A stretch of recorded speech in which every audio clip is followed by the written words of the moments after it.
in a world. Two men, one podcast. Will they be funny? Will they be ultimately boring? There's only one way to find out. Introducing Retro Ramblings Podcast.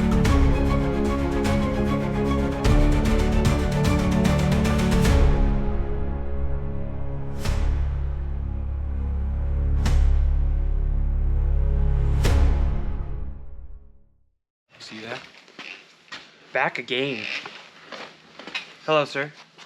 I'm just getting ready. You still getting ready? Set. Oh yeah. It looks weird with this. I always got to make sure that it's. Hold on, 1 second. Let's make sure we got sound. Oh, we got sound. Testing. Check one. Check two. Check two. Check. All right, guys. Welcome back to another Ramblings. Oh yeah, episode. This time we got a green screen. Well, it's a tarp. Shh. This time we got stuff I could put like images and stuff on the back. Yeah. Back here. Which would be really cool. Yeah. Yeah. So we put like a llama, or like a llama spitting. Have you seen those things? I have. But you why, seen- of all things, was that your first choice? Don't look. I just like the llamas. You don't like llamas? I do. What's wrong with llamas? This is the first thing you go to. Okay, what's the first animal you would pick? Well, why does it have to be an animal? Why can't it be a truck or something on there? Look, man, I don't know. I know what. This is really just popped right into my head. A 1984 Honda CR500 two-stroke. You can put that up right there. Dirt bike. Look, I don't know why. All right, maybe that's the difference between like your brain and my brain. I guess. So anyway, this week I had an idea, which was to kind of talk about bad car designs. Oh, okay. And I also need to tell everyone about my scorpion story. Because in one of the episodes I said that I got stung by a scorpion. Yeah, I'm still waiting to hear it. So we'll get into all that, which is two things. I got some topics. You got topics? Yeah, I prepared That's a little. pretty cool. Well, you know what? Let's do this. Should we do the scorpion one first? Yeah. Because it's not that long. Yeah. I got stung by a scorpion. How old were you? I was. Shoot, I actually don't remember how old. My sister can put in the comments how old I was. Okay. But go to the comments. I wasn't that old. I was maybe like 10, I think. Okay, here's what happened. We had a sandbox. We were down in southern Utah. My dad brought some sand, and he dumped it and made us a sandbox. We thought it was great because it's that, that sand hollow sand kind of stuff. We loved it. I was playing, and then I thought I put my foot into like a sticker or something pokey. Okay. I was like, ow, what was that? And I looked down, and there was the scorpion that it's stinging me. But it was a baby scorpion, and it was the kind that doesn't kill you, obviously, because. Or I didn't Chuck Norris it where it died and I lived. So you didn't have to get your foot amputated. I'm still walking. So it wasn't that big a deal. But like when I got stung as a kid, I'd watched nature shows. Yeah. I thought I was in for it. Yeah. But, It's funny that you bring that up about remember watching shows back in the day and you would there was quicksand. oh yeah. As a kid, and so growing up, you thought quicksand was going to be this big problem as you got older. I swear, there's a lot of things that there was quicksand in a lot of movies back in the day.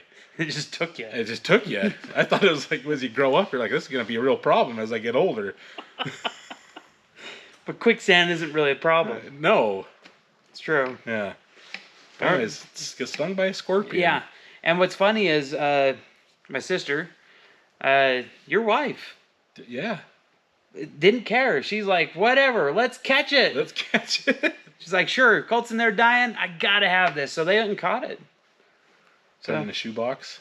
Put it in the shoebox. And kept it? Or? It was in some kind of jar. I actually don't remember what happened to it. But I'm sure... I'm not familiar with my scorpions. Do you know what kind it was? Or It was a tan one. Just a tan scorpion? Yeah. So anyway, that was the So scorpion story. A tan scorpion Tan from scorpion. southern Utah. So Yeah. if you live down there, you probably know what those are. Yeah, it wasn't that big. You know what else we caught down there? What? Those king snakes. King snakes? You know the black and white ones? Okay, yeah. Yeah, I mean, they weren't terribly huge, but man, you catch one of those, Yeah. those were cool snakes. Every time, like, we go down that way, Eric's like, can I catch a lizard? Can I catch this? Can I Lizards catch-" are hard to like, catch. She always wants to catch something. I'm like, no. Like, Speak- I don't want it in the car. Look, I know we're kind of deviating from, like, the main topic, but, like, I got another story. Okay. Um, That's what this is for. It's just rambling. okay, so, speaking of snakes, and down growing up, right, I also caught this, I don't know, some kind of, like, racer. I don't know. Maybe it wasn't a racer. It was a non-venomous snake. Maybe it was the king snake. I don't know. My mom knows because I caught this snake. She can put it in the comments. I caught it, and I was like, oh, I want to keep it, but I know my mom wouldn't want me to keep it. Right. What mom wants a snake in the house? I don't know. But, well, in the house, you're right, but in general, probably not a lot, right? So doing the, my little kid brain thought was okay is I got this, this jar. It was like an old, like one of those big peanut jars, I think. Okay. But anyway, it had the plastic lid you just put on it. Yeah. So I put the snake in there, and I put the lid on, and I put it in my room, and I stared at it, and I thought, snakes need air. Tell you what I'm gonna give you, snake. And I didn't like a smart person, like poke holes in the top or anything. No, I popped the lid open, just enough so it could have air. Shut my closet. Forgot about it. Went to school. Came back home. Snake's gone. Don't know. And I didn't tell my mom. Oh, jeez. But guess what? My mom found it in the laundry room. In the laundry room. Yeah. So Oh she's my doing gosh. laundry. There's snake in there, and I'm sure she was really happy about it. To Oh, this yeah. day, I'm sure she's really happy about it. How old were you when Sorry, that Mom. happened? But how old is what? How old were you? Old when- enough to know better. Old enough to know better. Yeah. Sorry, Mom. That was on me. But Ugh. I still haven't had a snake as a pet since then. That was the longest I've ever had a pet A snake. day. One day. One day. And I proved I couldn't be responsible with it. Anyway. Oh man. Yeah. Bad car designs. Is that what you're saying? Well, yeah, and I mean, I'll go first if you want. I'm trying to think. Yeah, go Okay, for it. I think of this a lot because There's one specific one to me that stands out, and I'll save it because I don't know. Anyways, go ahead. We'll get to mine. okay, so Ford. This isn't just a Ford bashing session, okay, but like this is just one that I've always had a gripe with.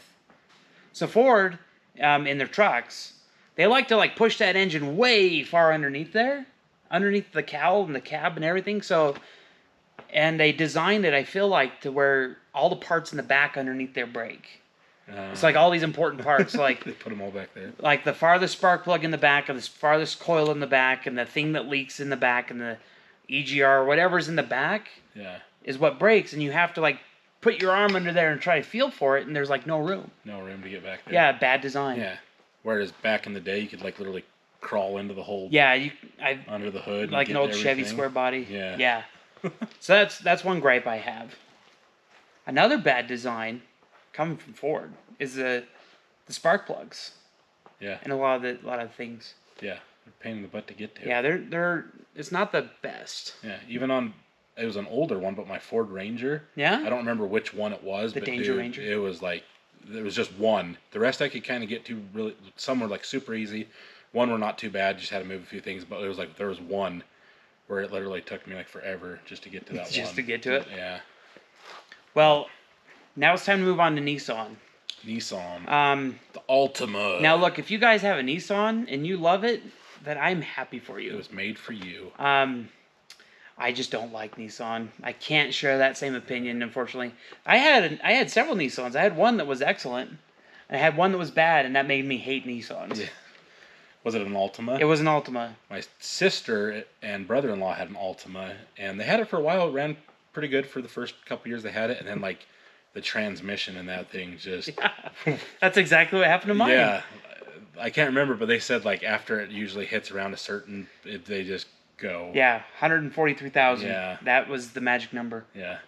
It might have been a little bit more than that. It might have been like 150,000. But again, another bad design is on the intake manifold like curves towards the back. Okay. And so you have some access to like some stuff in front, but like the stuff that breaks is always in the back underneath stuff that you can't get to. Yeah. Yeah, and the transmission went out in that too. It was one of those cars that and I got to talk about this too real quick. Things happen to like my wife when she drives that I can't ever replicate. And she hates me for it. Cuz like I'll get into she'll be like, "Hey, the car's making this noise." And I'm like, "Okay." And I'll get in the car and it won't make the noise. She can even come with me. We can drive it all day and it won't make the noise. Yeah. She And then she'll run to leaves the store to next get day something. or something and it makes the noise. And that's been it's been a reality. It's been a running joke for a long time. That's funny. The Nissan was common for it. Oh man. But anyway, bad design there. My bad design top pick would have to be the Chevy Avalanche. Why is that a bad design? Just the whole back bed. You don't like that it comes apart? No, like I don't know, like what is it? I don't know. What is it? What is it? What is it? Is it like it's like they went with like a Tahoe, and then it's like, wait, let's throw a bed in the back real quick. And then it's like it's a small bed. I hate the design. I just never liked the Chevy Avalanche. Okay, well, I'll agree with you on the design because it's ugly. It is. It's just ugly. I don't. But where I gotta like do the advocate thingy is I don't see that it was really a problem. Is it a bad design? In my mind, yes. Whoever drew that up at Chevy was, I don't know, he was on one that day. So. And whoever approved it was right there with him. That's true. Do you know who was across the table? The guy that designed the Aztec. The Aztec. Oh my gosh, that is terrible. The back is like there's so many like. Was that the Chevy? No, it was a Pontiac. It was a Pontiac Aztec. My brother and my sister and brother-in-law had one of those. Did they? Yeah, it was silver. Oh man, condolences. Yep. That was. They had it for I a always while. think of it as the Breaking Bad car. I've never seen it, but You never seen it? No. Well, it's right here. Okay. That's it. But yeah, the Pontiac Aztec. The Aztec. And it could be probably the most reliable vehicle ever. Yeah. But it is hideous. Yeah. And it's actually not the most reliable vehicle. No, it's just not. FYI. Yeah. Has very bad ratings. Same with the PT Cruiser. Did it have bad designs? It's just a really terrible car. So I guess that would be a bad design. There you It's a go. Terrible car. Terrible car. Trying to think of other bad designs though. Like in my head, so the bad design is I guess less for the cosmetic. Like that plays a part in it too, but for when you have to work on the cars, like I hate things that are made to be like thrown away, like stuff that's not serviceable. Yeah. Um, Like nowadays, so Cummins partnered with the Nissan to do the Titan, and the transmissions in those are like stupid. Like you can't get parts for them. It's true. Supposedly, I don't have one. I've just heard stories. But yeah, you can't like get parts for them. They're like a pain in the butt to work on. So in my mind, that's a terrible design. It's true. I don't like stuff that can't be serviced or fixed. Right. But that's kind of like I guess the culture now, right? It's like this throwaway culture. I guess. What was with it? Yeah. Anyway. There was another one I was trying to think of, bad car design that I had. I can't remember what Was there anything bad with your Saturn? It was that good car. All around it, I mean, it was a good car. It had, I'm trying to remember how many miles it had on it. So my brother bought it, and he needed a commuter car. So when he moved down to St. George, and so he bought that for like, I don't know, it was cheap. Picked it up for like $2,000 or something, and drove it for a few years down there. Then same thing, just started having these weird transmission problems, like it wouldn't shift very good, and different things. And then I bought. So this is the deal. They were moving back from St. George up to northern Utah. And he's like, look, I can go take this to a scrapyard and get a couple $100 for it, or if you want to dare drive it home, like, and you can commute to work in it, then you can do it. So the deal was, I was like, okay, I'll give you $100 now, and if it makes it home, I'll give you another 100. So I paid $200 for that car, and I drove it for probably almost 2 years, just to work and back. But it had bad, and then the more and more I drove it, like it just started, the transmission started smoking. You'd have to like to get power, like you'd be in drive, then you'd shift it all the way down to first and just romp on it, and then just get back it up into drive. And yeah, so. But I got my money's worth out of it after I scrapped it. That's so pretty good. It kind of paid for itself. Well, I got more. My keyless entry car. Your keyless entry. It's because you had a hole in the door, right? My dad was leaving for work one morning, was leaving early and backed into it. And it's like plasticky, whatever, just put a hole right in it. And knocked it out. So you could literally just put your hand underneath the hole and just move the lock and get into it. So it was keyless entry. That's very common these days. Yeah. So you're actually ahead of the game there. Yeah. I was a step ahead. So I got 2 more on Nissan. Nissan. Okay. It's actually the same problem, but Nissan. You can tell I hit. I got a lot on Nissan. So my Altima, they put the alternator way down at the bottom of the engine, and so what happens naturally is you got like these things that leak oil, and they leak down onto the alternator, and they make it go bad. Okay. It's also like down in a spot where there's a lot of heat, and so it just cooks it. Yeah, that wouldn't be good. So, how do you replace it? Well, you gotta take all this stuff off from up top, and then it's just a pain. Take out the fender liner and stuff, and the wheel. It's just like the wheel well. Yeah. Yeah. You gotta take all that out, and you gotta disassemble a lot just to get the alternator out, and then they weren't cheap either. Yeah. I put 2 in that Nissan. So what followed a similar design was Infinity, because Infinity is also Nissan. Nissan, yeah. And they did the same thing on was that Pathfinder? Whatever the Pathfinder version of the Infinity is. Okay. XE, QX. Yeah, it's like I'm not familiar with the B5, numbers, but I know what you're talking about. U-Haul. Yeah, U-Haul. So anyway, the same thing. Like the alternator, they just shoved it right underneath, like the hottest part of the engine where like things leak on it and it just dies. Ugh. There's pain. Yeah. So that's a bad design. I have a bad design. So my dad got from his brother, so my uncle got a Oldsmobile Bravada. The Bravada? The Bravada. Wow. And it like to change the oil, I remember like we had to change the oil in it and we couldn't find the oil filter. What? And it was like in this weird little, like you pull this flap thing down and it's like in there in this weird spot. I'd never seen this before. So it had a remote oil filter. But like when you take it out, like it just spits out oil in like the weirdest way. And I remember my dad just like being my dad, just like cussing at it, like, this is stupid, like oil, go get the cat litter. Like, like one of those things.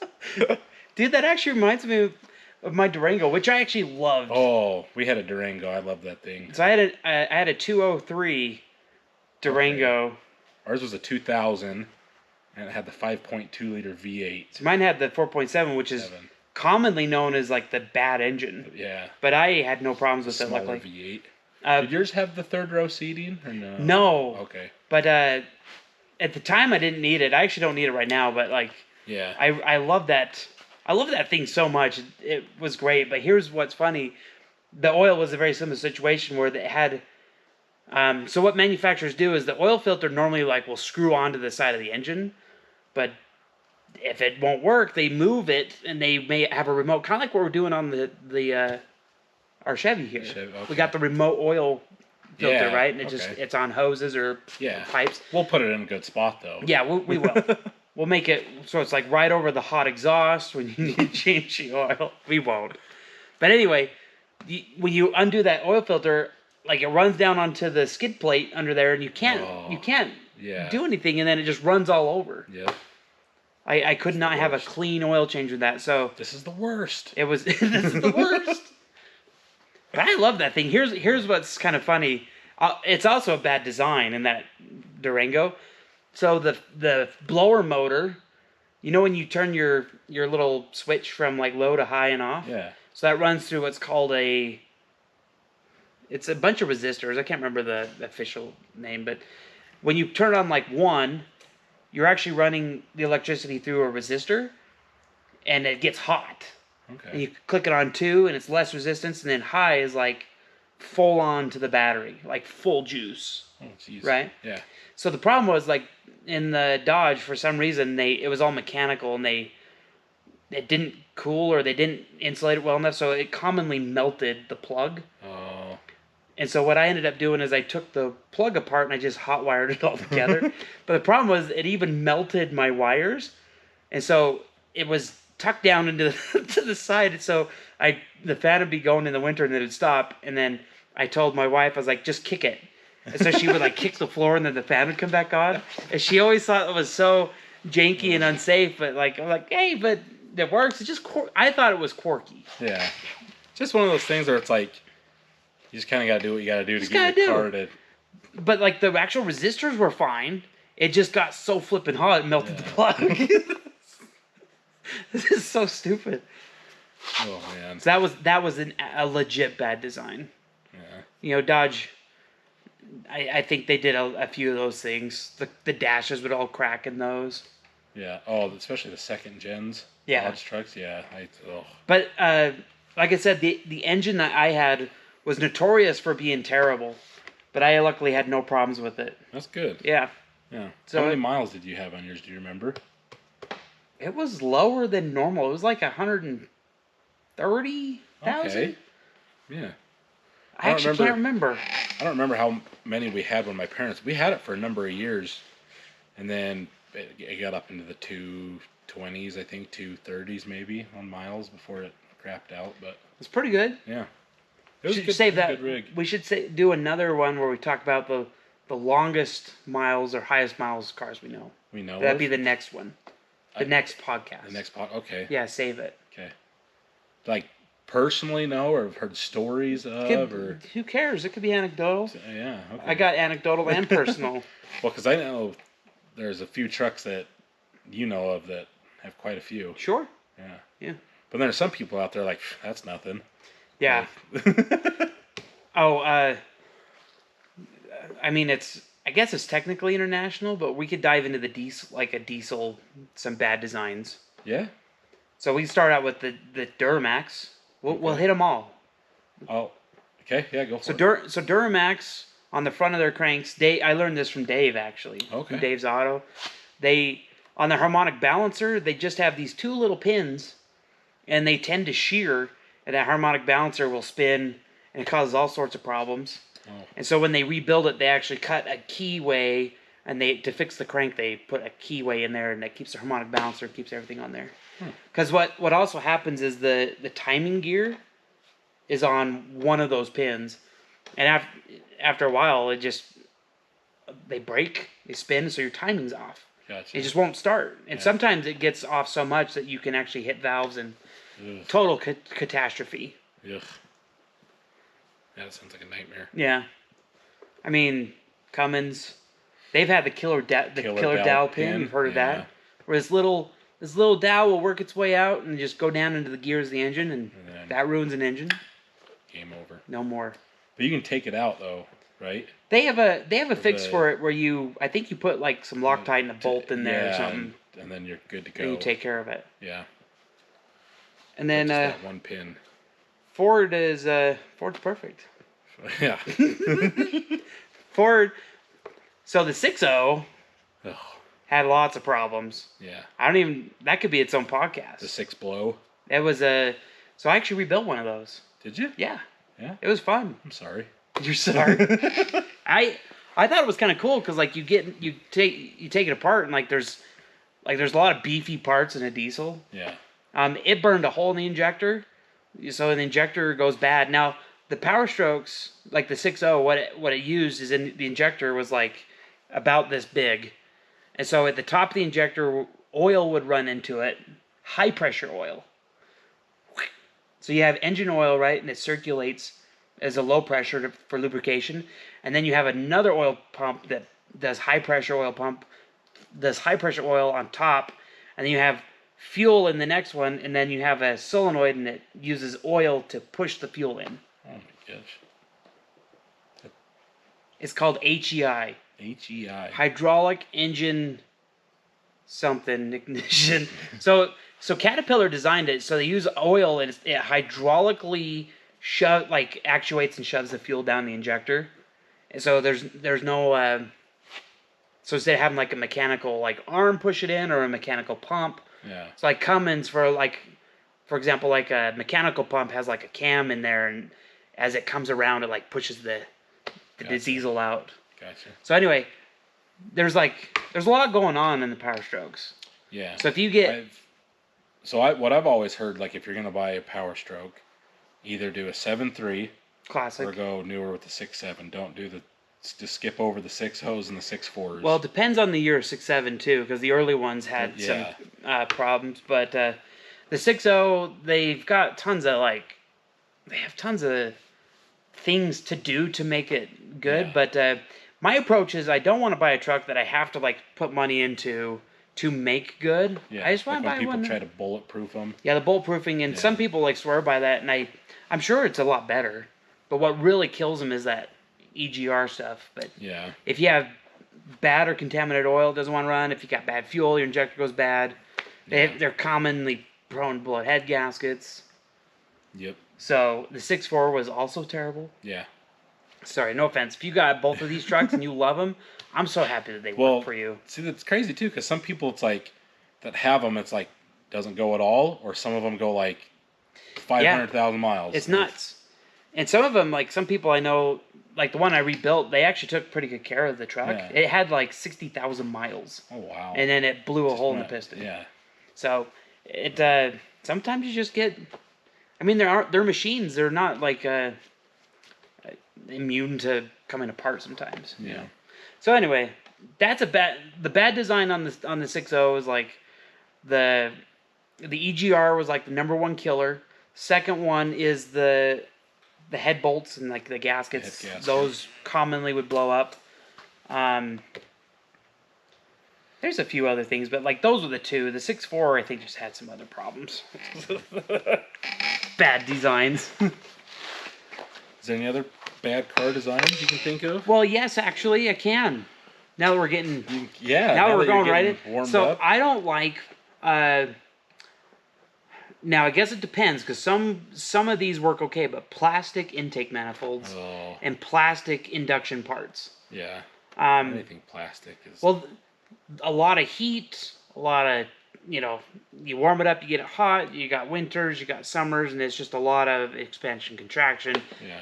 Uh, And they get brittle. They get brittle. They last for a while, but a lot of our metal parts now it does save weight. Yeah. They are lighter, Yeah. but sometimes that leads to them cracking and being bad. Right. Yeah. So Same with the dashes. same with dashes. Yeah. Although I feel like most manufacturers have stepped up their game with dashes. Oh, I had big time. Because it used to be they were very thin and brittle. And just very brittle. That's what the second gen Cummins is known for. Is just Well, yeah. that's why you always get dash mats. And now they have those molds Oh, that do they? you can get. To put a Ah. new one in and stuff for them. So it's replacement kits and things, but they're just Sure. so many trucks I've ridden in, buddies' trucks and different things. I mean, even one that I had a crack in it, but I've seen somewhere it's Yeah, they're all gone. dude, it's that thing's missing everything. Yeah, there was a time when I feel like almost every auto manufacturer, well maybe not every, but a lot of Chevy, GM, Dodge, they Yeah. all had dashes that were cracking and Yeah. stuff. Yep. Ready for another one? Yeah. Jeep Jeep. Liberties. Liberty. Oh. Is that even a Jeep? So it's a Jeep branded SUV. Yeah. Is a Jeep a Jeep? Yeah. So Jeep, they like to they skipped window day, and in some of their earlier Liberties, I don't know if they got better actually, but the Liberties used to again all plastics, right? Yeah. You're holding a heavy window, and you gotta when you roll it up, it's got resistance. Yeah. And they got this little single track with a plastic tab, and it just. And so you'd go to roll up your window. Was that just in the Liberties, or is that in a lot of other Jeeps? No, now, too? so actually, what's funny is my Durango that was a very common problem. Chrysler. Jeep, Chrysler, yeah. Yeah. I will give this one a Ford for a win. My old Ford truck window had some kind of, I don't know, scissor lift scaffolding. It never. I feel like it could cut a carrot. Because it never failed, and it was always strong. You roll it up, and it was always steady. That was a good design. That was a they good design. passed. Yeah. Chevy. There was a time there too where Chevy also had problems with window regulators, and they would just fall down because they were all cable. Yeah. So- In our old Suburban that we had, I remember the windows like just would randomly just stop working. Yeah. And then it was weird, like 2 days, 3 days would go by, and like you'd hit the window and it'd like roll up like it was, it was like that far from the top, and then it would like choose to work. So, but then our back window, the big back window, Yeah. like just I remember just gave out, like we couldn't use it anymore. So again, like they have these cables, and over time, like those pulleys and stuff don't want to work, and the tracks get gummed up because they put grease in them. Yeah, okay. But they get gummed up, and then the motor gets weak because it gets dirty. Yeah. And then when you roll it up a little bit, and it's like me, and then it gets too hot, and it trips the breaker inside of the motor, so it just stops. The best design for windows is to have some kind of it's like this weird X mechanism, or like some kind of big arm that's metal on a gear, like on a worm gear, to raise it up. Those are the best. They last the longest. When they go to like cables and plastic, they're cheap. Yeah. I always hated that. You roll up your window, it almost to the top, and then it just falls down. I'm like, no. My Tercell's about getting there, I feel like. No way, dude. Here's why. Yours are manual, right? Yeah, they are. Yeah, they'll be fine. Yeah. Those never break. Yeah. Plus, we can weld it if we have to. That's true. That's what I liked about. So the first Dodge I bought, they were the hand crank ones too. Dude, I loved that thing because you didn't have to worry about power windows. The only thing that sucked is when you're driving and then like your buddy pulls up next to you and you have to reach all the way over to roll your window down. Yeah. Yeah, but I mean, I guess I didn't have to do it that often. Normally, I would just tell people like open the door. Yeah. So. Oh. Yeah, so those are some bad car designs for me. This technically isn't like a bad car design, but it's something I wish Chevy would have done. Yes, continue. If you want to get into that, because this has been a topic of mine for quite some time. So, do you want me to get into this? Yeah, time out. I need a drink. Time out. Drink break. You got your drink? Yeah, I'm good. Okay. Had to get talking so much. I had to drink. So my topic is, it's not a bad design. I just wish it's something that Chevy would have done. Would have done. What might have been. And I think you'll agree with me on this. So, let's talk about Ford for a second, and then we'll get to the Chevy part. So when Ford came out with the Ford Excursion... Oh, I know exactly. They came out with they had the V10. Yes. And they also had the 7.3 and a 6.0 Power Stroke, depending on your years of them. Yeah. Those three and the V8 motor. They had a V8 one. I thought it was just the V10. No, they 6.0. Yeah, so they had a 7.3. They had a 5.4 V8, 6.8 V10. Okay. And the earlier ones, you could have got the diesel 7.3. Then the later ones, it was 6.0. 6.0, yeah. Yeah. So in those, what I wish Chevy would have done at around that same time is Chevy in their Suburban. You had your classic 5.3, and you had your 6.0s, then you had an 8.1, and then I wish they would have put a Duramax in the Suburban from the factory. Yeah, a lot. That's been a swap some guys have done. There's a couple that I've seen out there with a hefty price tag on them. Sure. That they've done in like a LBZ swap or whatever. Yeah, some of the early ones, yeah. But if they would have done that straight from the factory and put the Duramax in the Suburban, dude, to me that would be like an ultimate setup. I'll probably save this one for next time, but like I got a classic story regarding a Chevy 8.1. Do you? Yeah. Okay. But that'll be for next time, folks.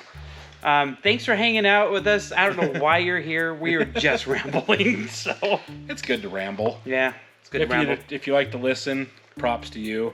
This is usually what we would do anyway after filming and working on the truck. We would normally just sit here, and so we ramble. Figured we'd just record it. Yeah.